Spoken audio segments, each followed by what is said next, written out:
When I first decided I wanted to make Maka's scythe, like most other cosplayers, I turned to the internet for help. But with the tutorials I found, almost every single one used wood or really expensive foam stuff, which is really difficult to find. Using wood isn't easy, it's quite difficult in fact, because you need to have a saw. And at the time I was making this scythe at my university halls, and I don't have a saw at home, let alone at university. So I figured out a different way to make the scythe. This is my scythe. It's very big, it's about 6 foot long by about 5 foot wide.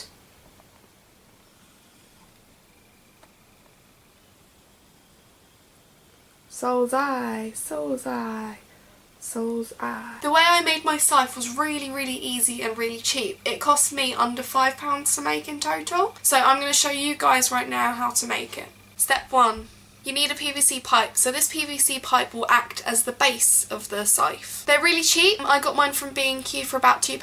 I'll post a link in the description. Now when you're at B&Q, go find one of the staff there and make friends with them, because they will become useful in the future. B&Q is like the godly heaven ship of all cosplay prop makings. Whilst you're at B&Q as well, go and see if they have any spare cardboard. Chances are they'll have lots of spare packaging cardboard, and they'd love for you to take it because it means that they don't have to dispose of it. So get as much as the spare cardboard they can, big sheets so you can do the scythe's blade on it. This will become very useful for all cosplay props. Step 2.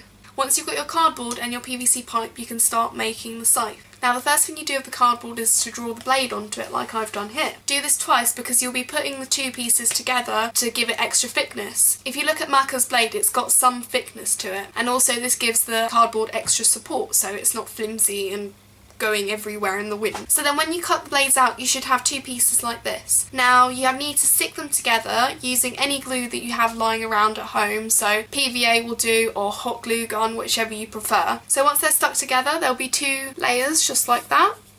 And then the next thing you have to do is cut a slit into the side of it like this.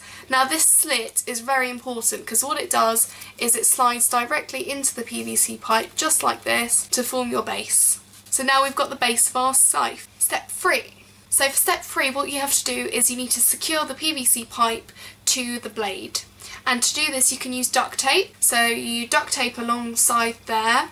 Another way to secure the blade to the pipe is to use my favourite prop making tool, which is this gummy tape. It's really cheap, you can buy it in stationery shops for about £2. And the way it works is that you rip some of it off basically like this.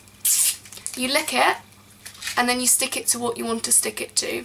It takes about 2-3 seconds to dry, and then once it's dry it can be as strong as duct tape. I prefer to use it because 1, it's cheaper, you get a lot of it for what you pay for it. 2, it's not got a horrible texture like duct tape has, it's very smooth. 3, it's easy to paint on because it's the same as painting on paper. And 4, it tastes really nice. If you've ever licked it, it tastes like sweet and salty and gumminess, and I think it's really nice. So I'm going to use some of it now to secure it in place like this. I'm doing it very roughly. When you do it, you'll be doing it much neater. So now it's all secure and all nice and in place. Yeah! So I use the gummy tape for every single prop I do, whether it be this, or even this. It's a very useful prop making tool, and I really recommend you getting it if you ever want to make props for cosplay in the future. Step 4. So now that we've got our base, we need to make the extra bit that comes out and forms Soul's eye. To do this, you need to cut out a piece of cardboard in that shape there. So it's not fully rectangular, it's got a kind of curve that comes up a bit on each side. And then what you do with this is you pinch it and then fold it round. And it takes quite a long time if you've got really thick cardboard because it's stiff. Eventually you should get to a curved kind of circly shape like that. And then what you do with this is you tape it onto the end of the scythe with the longer sided bit on the top like this. So then when you attach that part, I'm going to call it the eye part, you should have something that looks like this. So the PVC pipe's down the middle with the blade going along, and then that tube is kind of going around there. Then what you have to do is you need to seal off one of the ends here, and to make this side more sturdy, stuff it full of newspaper. I've sealed off the end part with some tape. You need to stuff this tube with as much newspaper as possible because the more you fit in, the tighter it will be and it will be more sturdy that way. Step 5. Now we need to make the part that goes on top of Soul's eye here. And to do this, you need to cut out 5 bits of cardboard like this. And these bits of cardboard need to be the same size as the top of the tube on the scythe. So just like this.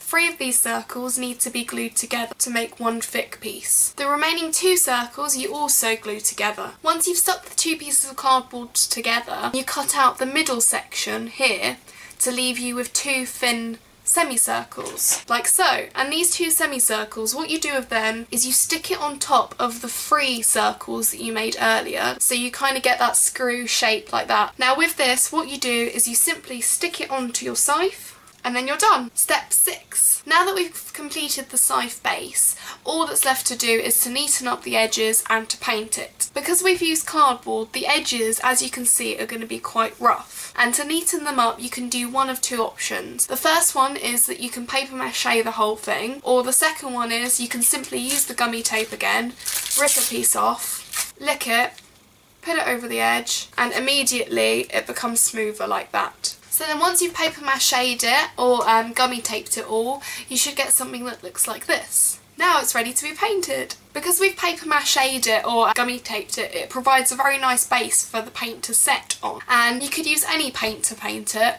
I used acrylic paints, but if you like using spray paints, you can use them. Personally, I've never used them before, but I've heard that they work just as well. And once you've painted all of it and it's dry, I recommend going over it with a layer of glue. This just provides a kind of glossy finish and it makes it look more scythe-like and nice. I hope this video was useful and you've enjoyed it, and if you've got any questions, let me know in the bit below and I will try and answer them to the best of my ability. Bye!